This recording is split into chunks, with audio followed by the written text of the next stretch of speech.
Hello and welcome to another exciting episode of Tiva Drive. It's actually a Tiva comparison, and we're going to do more and more of these for you because many of the electric cars and plug-in hybrids will be cross-shopped. So we recently did a comparison of the BMW X5 plug-in versus the Mercedes plug-in SUV.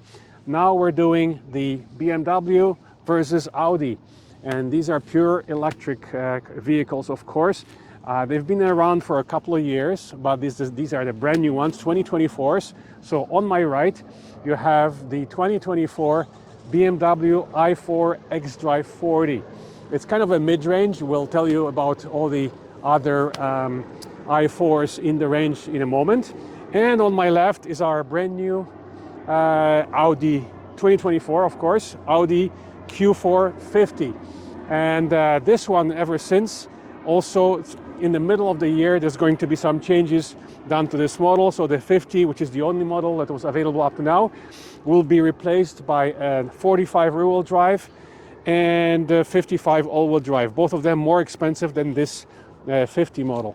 Then on my right, you have the, as I mentioned to you, the mid-range BMW i4, and the base model is now called the i4 35 eDrive, which is a rear-wheel drive model, which is the least expensive, which is actually less than the Audi, but it's a rear-wheel drive with a smaller battery. And then you have, following the i4 35 eDrive, which is priced from about 58,000. The next one up would be BMW i4 eDrive 40, which is a rear-wheel drive. So now the base car is a smaller battery. It's about 67 kilowatt-hour battery with 288 horsepower. Then you have the 40 with the larger battery. It's an 84 kilowatt-hour battery. That's gross size. And you have 322 horsepower on the 40 eDrive. Now this particular one, which is the 40 Xdrive, is actually almost 396 horsepower. Same battery, again the larger battery of course, but it's almost 400 horsepower. And this one starts at $73,000 plus options. And of course above that you have the top model, which is the M50 with almost 600 horsepower. And that one is priced from over 80,000. So this car here we believe is the best compromise, and it's also the least expensive all-wheel drive BMW i4. One of these cars, as you may have heard, has become part of our family. And of course, because we previously had a 2019 Etron 55, the larger version of this, it kind of made sense for us to continue with this. However, the discounts, the loyalty discounts were available to us on both BMW and Audi because we have two BMWs in our family already. So both of these firms offered loyalty bonuses to us in terms of the rate reductions on the lease. However, we chose the Audi because it was simply a better deal. Both of these, after discounts, were available in very low lease rates in spite of today's high interest rates. Like normally the leases are 6-7%. On both of these, after discounts, we were offered a lease of 2.9%. But in the end, the Audi won. It's basically the base price of this car was 59,000 Canadian. Now the new ones, the new versions that are coming out, so this is your last chance to get a deal on an all-wheel drive Audi Q4 on the Model 50, because once they're gone, you'll be going into the more expensive 45s and 55s, which may not qualify for the Canadian government rebates. So this one did qualify, and we got the rebate on it. In this one, only the rear-wheel drive versions of BMW i4 qualify for the rebate. So this car here does not, neither does the higher up 50 model. So the prices on this one, as I mentioned to you, the 50s, we're starting at 59,000. Now the 45 rear-wheel drive, they're more powerful. Battery is still the same. So here we have a battery of, on the BMW, we have a gross battery of 84 with a net of about 81. Here it's a gross of 82 with a net of 77. So the difference on the gross size of the battery is only 2 kilowatt hours, but on the net size, BMW has an advantage of 4 kilowatt hours. So the Audi has a much bigger buffer on the battery size. The range on both of these is quite similar, 415 kilometers on the Audi, about 450 kilometers on the BMW, which kind of makes sense because it's lower down, more aerodynamic with a bigger battery. So you have a bit of an extra range on the BMW. And then there's other reasons which will explain why we chose the Audi. Is simply much more practical. So we did walk around already and with the driving impressions of our new Q4. So we'll just show you, we'll do a walk around, we'll sit inside, show you the front space and the back seat space in the i4, as well as trunk space, to give you an idea of the space inside. Okay, so come on in, we'll show, are you in wide angle there? I think we're gonna need a wide angle. We're gonna need a wide angle for this to show the interior. Okay, so here we are inside a 2024 BMW i4. This is the Xdrive 40 mid-range model, the least expensive all-wheel drive version of the i4. We previously showed you the interior of the i4 when we shot 2 years ago. When they first came out, we shot the 40 eDrive, and we did a comparison with the Mach-E. This time we're doing comparison with the Q4. Which is maybe not a fair comparison because this is a four-door coupe hatchback, where the Q4 is a compact SUV. However, because of their price range, they will be cross-shopped excuse me, against each other. So here again, I am in a comfortable position. I'm a rather tall person, 190 centimeters, 6'3". So this is the kind of a minimum, probably comfortable position for me. I could probably squish myself forward if need to. And let's see what the back seat space looks like when I'm in a comfortable position. So let's jump in the back and show you the rear space. And as you can see, it's pretty tight here. Number one, there is no space for my feet under the seat, and barely space for my legs. So I would basically have to put myself in an uncomfortable position for driving in order for another tall person to be sitting behind me. That is not the case of our Audi Q4. It has much more space in the back, and also the headroom is an issue in the BMW i4. And again, here the Audi Q4 wins. The headroom is perfect. Again, it's a compact SUV versus a four-door coupe hatchback. So definitely a problem with the headroom for tall people in the back, and problem with the legroom in the back row as well. Other than that, they're kind of similar. You have the vents for air conditioning and the heating. They are in the middle, just like in the Audi. And also the rear passengers can control their own temperature via the buttons here on the center console. So that's about it. Let's show you the trunk space. And actually, because we have the cars, oh boy, it's hard to get out of this one, really, unless you move the driver's seat forward. And you can actually see that the front door is much bigger than the rear door. So it's definitely very tight space in the back of the BMW i4. Okay, so here's the i4, as you can see, Xdrive 40. Let's open the trunk space. I have the key in my pocket. I think I do have a key in my pocket. There you go. So both of them are equipped with a foot swipe, and you can see the trunk space here. It's a different shape than the Q4. It's again the same 40-20-40 split. You have the hard shelves here.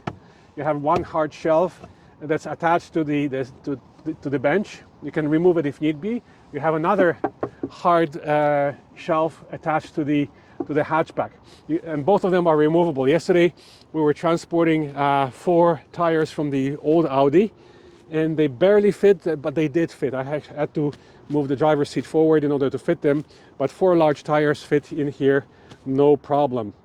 So that's about it for the back space. We will just mention to you where the charge port is located, and that is here.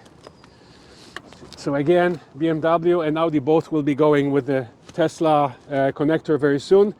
Next year probably they will be equipped with the NACS connector. Right now they're regular CCS, and both BMW and Audi at the end of sometime this year will be sending out adapters. We're not sure yet whether they'll be provided free of charge or whether we'll have to buy them. Either way, we're gonna get one so that we can charge at Tesla superchargers. Okay, so that's the connector. Since we have these 2 cars, we happen to have them right now side by side. we might as well pop the trunk on the Audi, even though we did a walk around before. Let's pop the trunk. Let's see if this one works. Okay, for some reason doesn't want to open now. Doesn't work, but normally there is a same function. So as you can see here, it's a slightly different shape. The trunk is definitely bigger. You have space under the floor for the cables here. So there's a very decent trunk space. If you go back here to the BMW, there's also a compartment under the floor. But here, as you can see, it's filled with the subwoofer for the Harman Kardon system. So you only have a bit of storage here for the emergency tire kit here on the right side. All right, so that's about it. Since we already did a driving section of the Q4 for you, let's jump in the i4 and give you our driving impressions and tell you about the results of our testing on Hypermile and highway. Hi, so here we are, taking you for a ride in the 2024 BMW i4 Xdrive 40, which is a new model now. Previously you only had the 40 eDrive and a 35 eDrive rear-wheel drives, and then you had to jump to, in order to get an all-wheel drive in the BMW, you had to go to the 50M, which is over $80,000. So this one here, the 40 Xdrive, is about $5,000 more than the eDrive rear-wheel drive, and it also happens to have more power. So the 40 eDrive that we previously tested has 322 horsepower, and this one here is 396. It's much more powerful car, and this might be the kind of the best compromise in the i4 world between the 4 different models available. It's a perfect compromise between the price and performance. So you don't really have to go to the extremely powerful, almost 600 horsepower 50M that costs over 80 grand. You can have this one for 73. So you save yourself about 10 grand, and you still have wonderful performance, 4.5 seconds.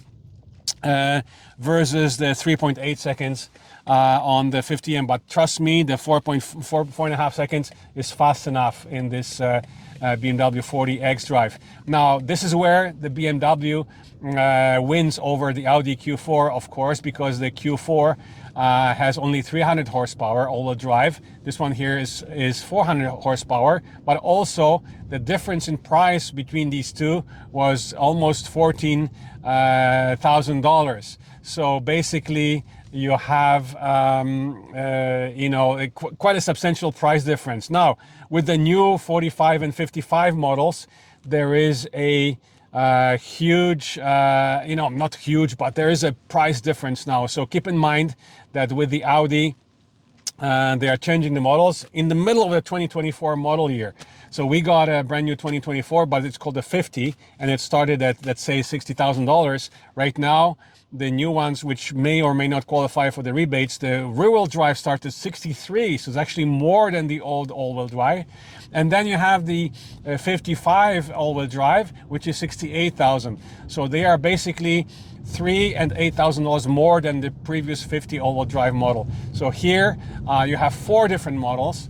And they range from 58 all the way to 83. So BMW, you have more choices of drivetrains, batteries. You have 2 sizes of the batteries. Audi only has 1 battery size. And as we previously mentioned, the advantage of the BMW is slightly bigger battery. So on the gross size, it's 2 kilowatt hours larger. So you have 84 instead of 82 on the Audi. But the bigger difference is on the net size, usable, which is basically 77 on the Audi, and it's 81 on the BMW. So obviously the range is longer. It's 420 or 415 versus 450 on the BMW, which kind of makes sense because of the slightly bigger battery and also because of the more aerodynamic shape of the car. So you can definitely feel the difference in performance. So we're going to put it in sport mode. You change your modes. And we've done the video of the i4 before, of the eDrive. So you put it in sport mode and you automatically get the iconic sounds. So it's definitely much quicker. I mean, it's a 100 horsepower difference, so it's obvious, right? But it's also 14 grand more than our car, or 8 grand more. Let's make the calculation. So it's now the new one, which is more powerful. The Audi gains some power, so it becomes 280 horsepower on the rear-wheel drive, and it is still not as powerful as the rear-wheel drive BMW, because the 40 eDrive is 322 horsepower, so it's still less powerful. And then the all-wheel drive, instead of 300 horsepower we have, it becomes 335 horsepower, and you improve your acceleration by half a second, so it's basically 5.5 seconds instead of 6 seconds, where this one here is it's 4.5 seconds. Now the base rear-wheel drive on the BMW is 6 seconds, which is kind of equal to our Audi Q4 Etron all-wheel drive acceleration. And then you have the 40 eDrive, which is about 5 seconds acceleration. So BMW definitely wins on the range and on the power and acceleration and performance side of things. Where the Audi wins for sure is on the practicality. It is, after all, a compact SUV, so your driving position is much higher. The trunk is bigger. You have way more space for the rear passengers, way more headroom for the rear passengers as well. But if you like sporty driving, if you don't have a big family, if you're not transporting people in the back seat very often, this is definitely an enthusiast car, because it's quicker, much more higher performance car, road holding and everything else, because it's lower down, it's more aerodynamic. You sit lower to the ground. I personally prefer higher driving position, getting in and out of the car.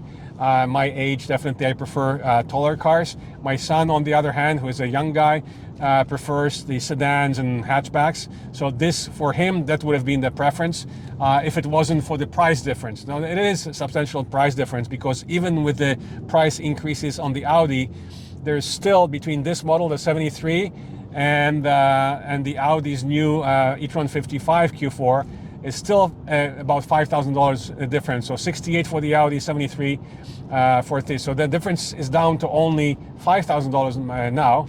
But for the 5,000, you get slightly bigger range, and you get more power, higher performance in the BMW, as long as you don't mind the tighter space inside the car and the lower driving position. So it really depends what you need in your life, in your lifestyle. We loved both of these cars. We cross-shopped them ourselves. The reasons for us choosing the Audi over the BMW was it simply was a better deal. Practicality, a less expensive car, and it has all the options that we need. And the performance, I mean, we do like the higher performance of the BMW, but the 6 seconds on the Audi is good enough. So is the 15 kilometers rated range is good enough. It's actually more than our old Audi e-tron, which was definitely in the 300s, the electric range. So it's a much more efficient car. And we did not feel that we compromised on the interior space, because remember that the Q4 was built on a dedicated platform, where the Q8 e-tron, currently called the Q8 e-tron, was built on a converted Q5 platform. Similarly, the BMW is actually built on the universal platform, which is the same as the gas version of the 4 Series. So that's maybe why the space inside and the space for your legs in the back is much tighter. So on the practicality and the best deal side, the Audi wins. On the performance side, the BMW wins. So we encourage you to definitely take a test drive in both of these and see which one fits your lifestyle more. If you have any questions about either one of these cars, let us know in your comments below. And as usual, do not forget to press the subscribe button on our channel to be informed when the next video is available. Before I go, I'll just quickly mention our test results on both the Hypermile and the highway test. So on both of these cars, the results were very similar. There was not a large difference between hypermiling on the side roads doing 90 and going on the 400 series highways in the middle to left lane just following traffic. The best result we got, we managed to get a result better on the Q4, which may have been linked to slight temperature differences. We test drove both of them on the same route, basically going northbound on the 400 on the highway, and the temperature in both cases was about 10 degrees. The test was done just a couple of days apart, so we got 18.5 on the BMW versus 17.8 result. That's kilowatt hours per 100 kilometers, of course, I'm talking. So we got a slightly lower result on the Q4, but it could be because that test was conducted on a Friday afternoon. Traffic to the cottage country is always slower. There was a lot of stop and go. I was driving Friday afternoon, so the average speed was actually a little bit lower. I was able to reach the same kind of maximum speed following traffic, but then generally the average speed was lower. So it kind of skews the result a little bit. So all in all, both of these cars, in terms of the efficiency, they are very similar. So you can definitely expect to have a longer range on the BMW side, simply because of laws of physics, the aerodynamics, this being lower, more aerodynamic car versus the Audi being the compact SUV. So that's about it for today. Thank you for watching, and we'll see you at the next review.